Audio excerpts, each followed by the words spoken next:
Well, hello and welcome to a new video. Today we are talking about the flops and the tops for the month of April.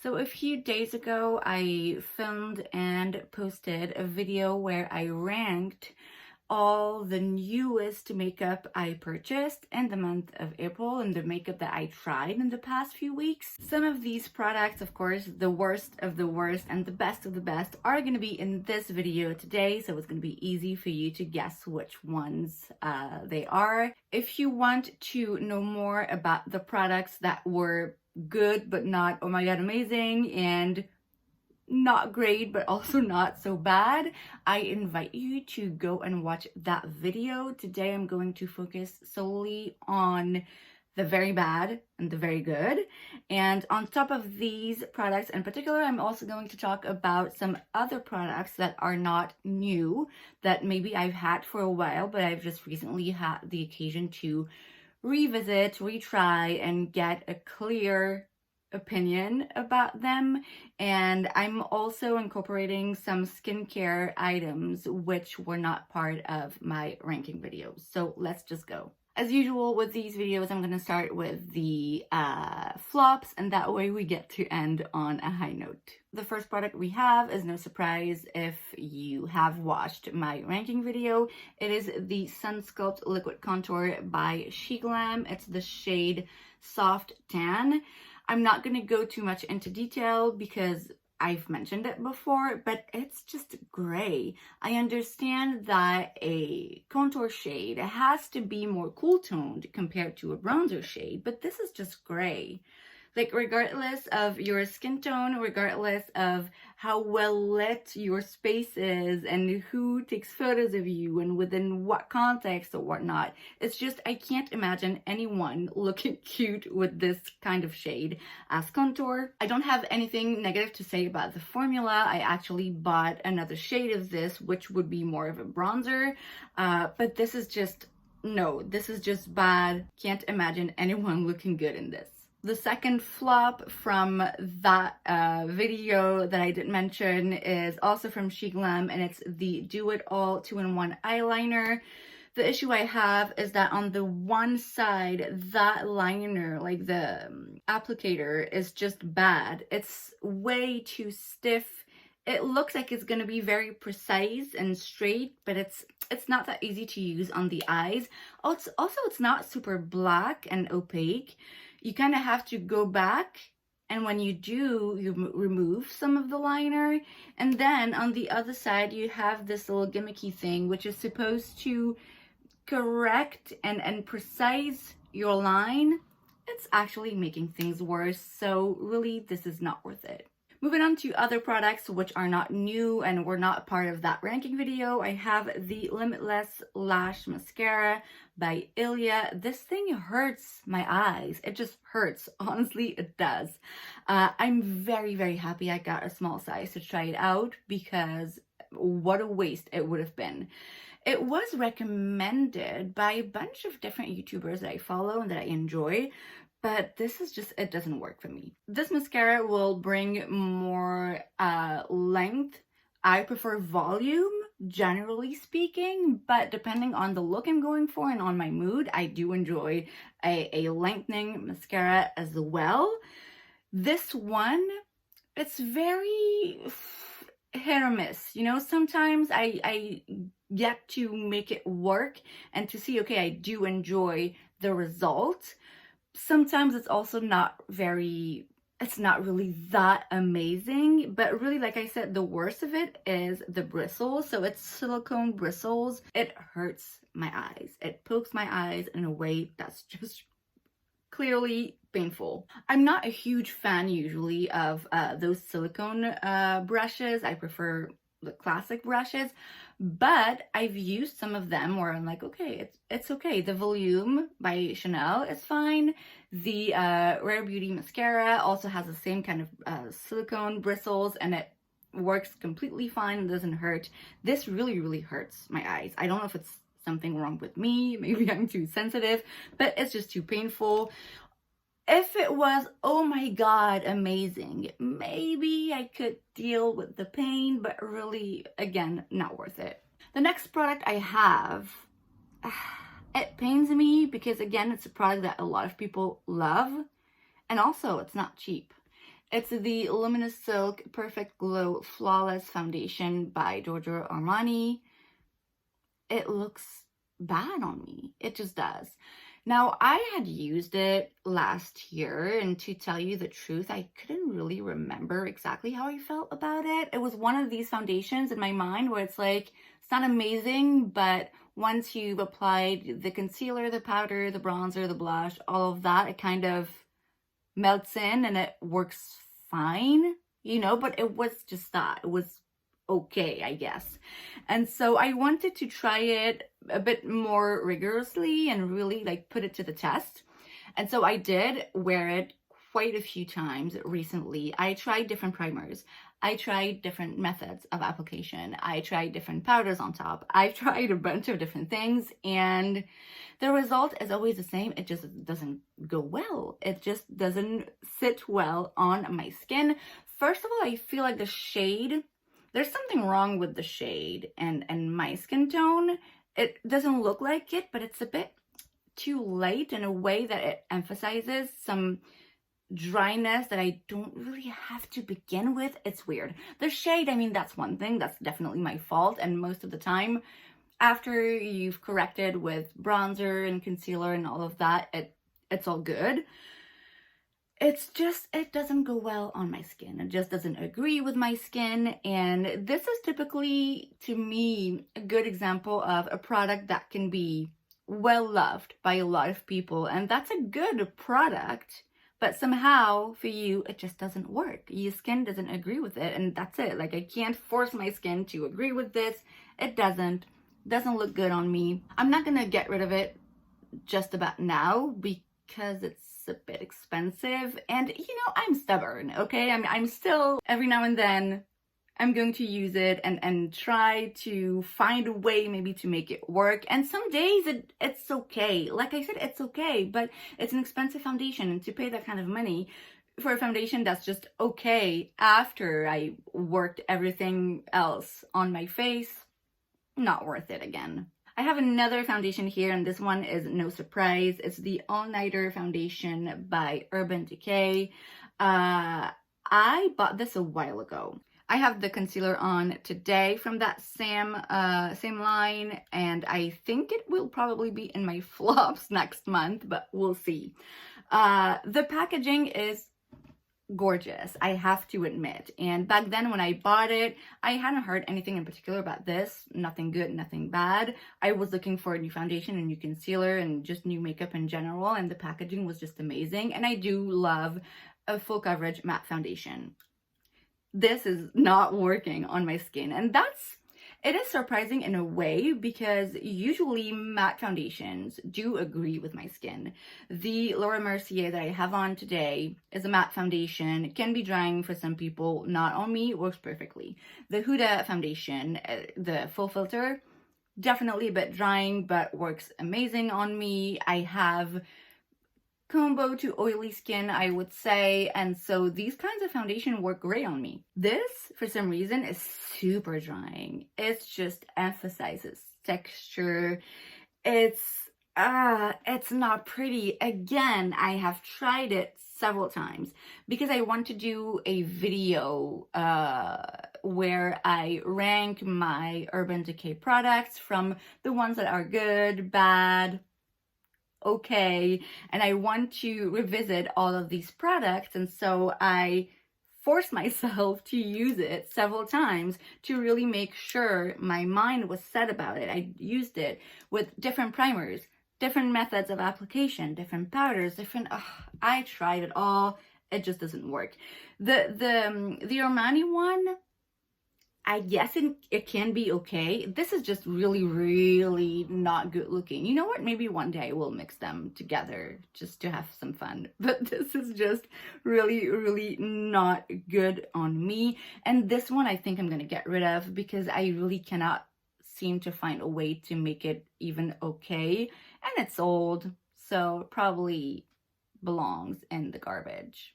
And the last product I have in my flops is a skincare product. This is the Mild Eye Makeup Remover by Laguna Nature Cosmetic. My mom got this for me because I told her that I was having a lot of difficulties finding an eye makeup remover that was working, that I didn't need to rub my eyes like crazy, but that wasn't irritating my eyes. I think I have sensitive eyes actually, and I have used Sephora eye makeup removers before, which work perfectly. You don't even need to really rub it that much for it to remove even waterproof makeup. Really amazing, but they make me cry. After I use them, I cry for like 2 hours straight, and that's not fun. This one, if you have sensitive eyes, it's comfortable, it's nice, it's an oil, it definitely doesn't make me cry, or it doesn't sting or anything, but it's not working well enough. It's not removing my makeup well enough. Now, granted, sometimes I go a bit heavy with my makeup, and of course, when I have a ton of mascara and it's waterproof and all of that, it's gonna be difficult to remove, but I find that even if I don't have that much makeup on, I still have to go back in with something else after this. You know what I mean? It doesn't remove everything. And so as much as I appreciate the fact that it doesn't sting my eyes, I still need something to work. I'm still using it because I don't want to throw it out. But yeah, I'm gonna need one of these days to find something that works and that doesn't hurt my eyes. Moving on to the tops, the 3 first products are the top 3 basically of the month of April, which I showed you in my ranking video. The first one, no surprise, is the All Eyes on You Eyelash Glue Liner. Not gonna go too much into detail again. It's the glue for false lashes that you just apply as a liner, and then you put the lashes on and it sticks. It's some kind of magic or miracle or whatever. This has changed my life, or at least the way I apply lashes. It really is amazing. I am so glad I found this product. Really great. Still from SheGlam, the 3 products here are from SheGlam. We have the Color Bloom Liquid Blush. I have the shades Float On and Hush Hush. I already had another one before. I purchased new shades since then. It's amazing. It really is amazing. It's a liquid formula. It blends into the skin beautifully. It has a beautiful effect. It stays on. You know, blush can kind of disappear quickly. This stays on your cheeks all day. It's beautiful. The shades are beautiful. It's also like, what, €3? Amazing products. And finally, still from SheGlam, I have this Geo brow product. So on one side, you have a retractable classic liner, and on the other, you have a liquid liner, actually, with small bristles. And I love it because you can really do it all. I also used a NYX liner for the brows that was really great, really fine and precise, but it's just a liner. So that's why this one takes the cake, because it really does it all. With the way I like to do my eyebrows, I use this and I'm good. It's really good. The application, the formula, the long lasting, perfect. Now the next 3 products are actually skincare products, and the first one is this. These are little, how would you call it? Towelette? Maybe? I don't know. It's from Primark. I believe it's like €2 for like 3 of these, something like that. It's very cheap. They lose a bit of their fluff. The first time you use it, you get like white stuff everywhere, but you just have to clean them once and then that's it.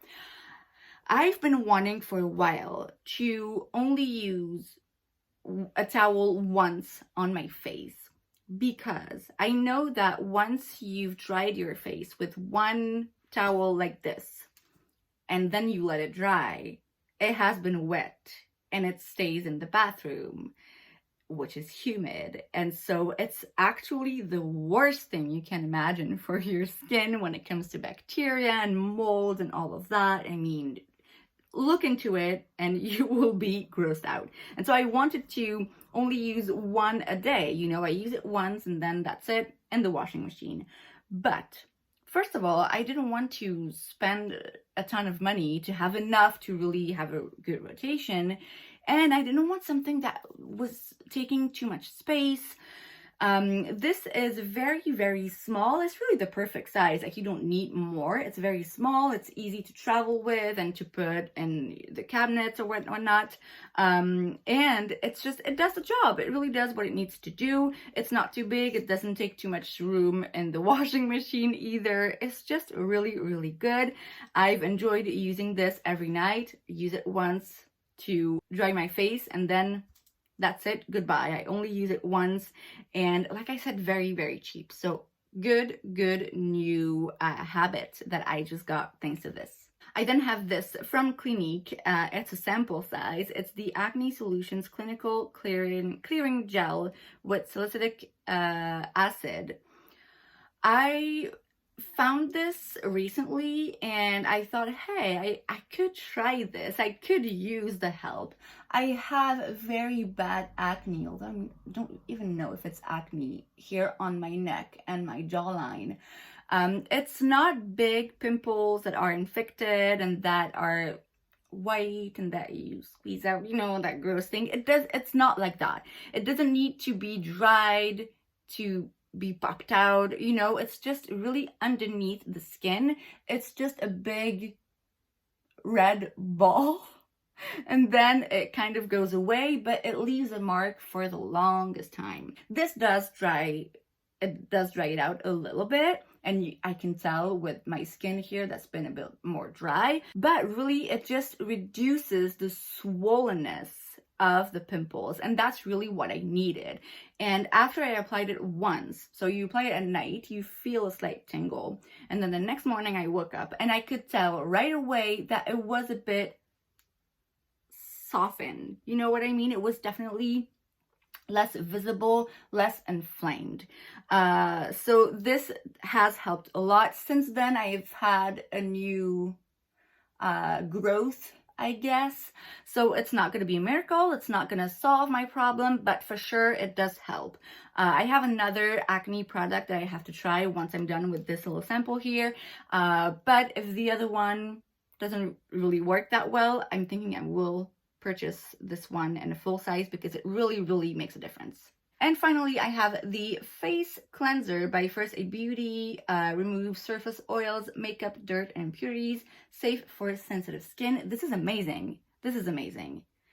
Now look, cleansers, I'm like, you know, it's a cleanser. I've used cleansers where I was like, maybe it's a bit too drying. I've used others where I felt like, oh, it was nice or it had a nice feeling to the skin, but it's always kind of like, you know, it can be good or not too good, but it's never awful or amazing, you know. And this is amazing, amazing, amazing. I never thought I would use a cleanser and be like, whoa, it did something amazing, amazing to my skin.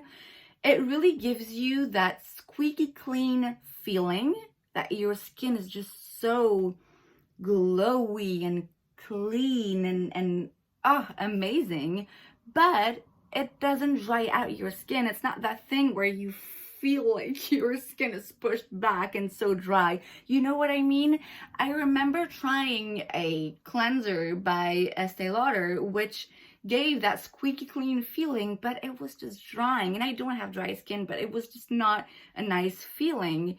And lately I've been using the CeraVe hydrating cleanser, and it's good. It's okay. It's just not really anything crazy, and I feel like it's not cleaning enough. This gives me the feeling of really cleaning the skin, really removing everything, leaving this squeaky clean finish, but it's not drying. My skin is soft. I would have never thought that a cleanser could make that big of a difference. First time I used it, I dried my face and I was like, whoa, my skin is gorgeous. It really is amazing. Cannot recommend this enough. And that is it for today's video. I hope you enjoyed it. If you did, make sure to give it a thumbs up. You can also subscribe to my channel because it's free, so why wouldn't you? And I will see you guys next time. Bye.